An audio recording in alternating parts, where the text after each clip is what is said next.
Claire Mignot, praticienne de Feng Shui.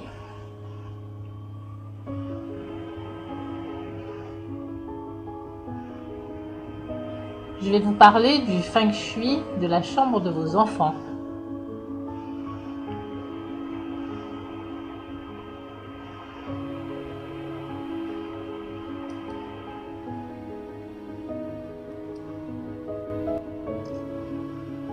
D'abord, il faut apprendre à reconnaître le yin et le yang, facteur important pour l'équilibre et l'apaisement de la chambre. Les 5 éléments viendront compléter votre connaissance de l'harmonisation du lieu.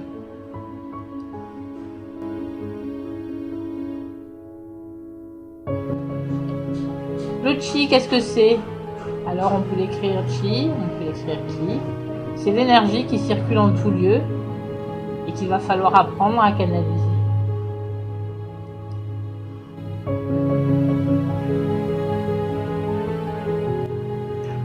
Les couleurs, les formes, les chiffres et les symboles.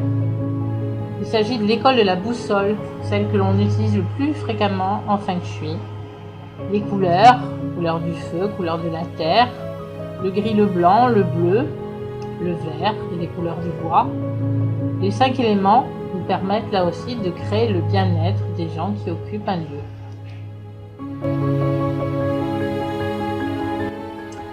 La géobiologie, c'est ce qui se passe dans le sous-sol. Que vous habitiez un appartement ou une maison, les courants telluriques et tout ce qu'il y a sous le bâtiment peut influencer le sommeil ou le bien-être de la personne.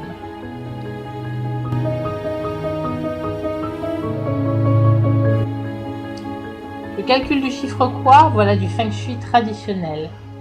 L'orientation du lit ou du bureau où travaillent vos enfants va être fonction de ce chiffre quoi. Il est calculé d'après l'année de naissance et le sexe de votre enfant, et les différentes directions vont conditionner la position du lit ou du bureau par exemple.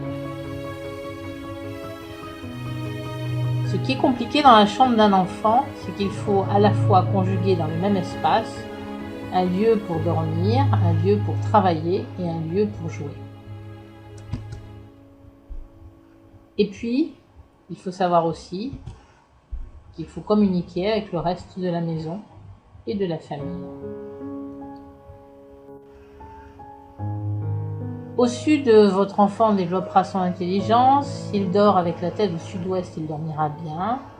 À l'ouest, son sommeil sera tranquille pour un enfant de bonne humeur, et au nord-ouest, vous aurez un enfant peut-être un peu trop sage. Mais ce ne sont pas les seules orientations, il faut apprendre et calculer les différentes directions qui sont favorables à vos enfants.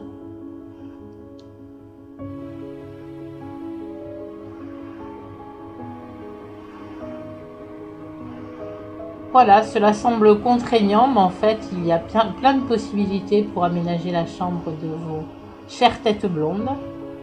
Il faut prendre en compte les différents éléments pour créer un lieu où ils pourront s'épanouir et se développer.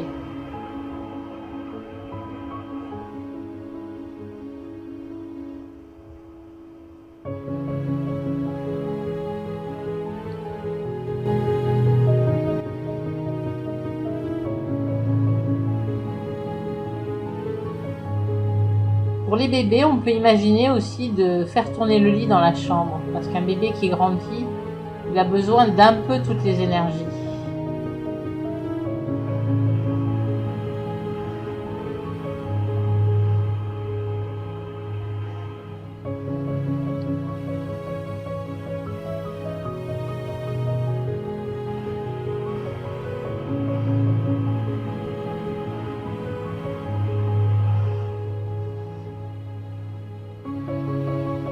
Alors à bientôt pour se rencontrer et transformer la chambre de vos enfants en un lieu où ils pourront grandir, se développer, apprendre, jouer, s'épanouir et être en paix avec eux-mêmes et avec leurs amis et leurs frères et sœurs.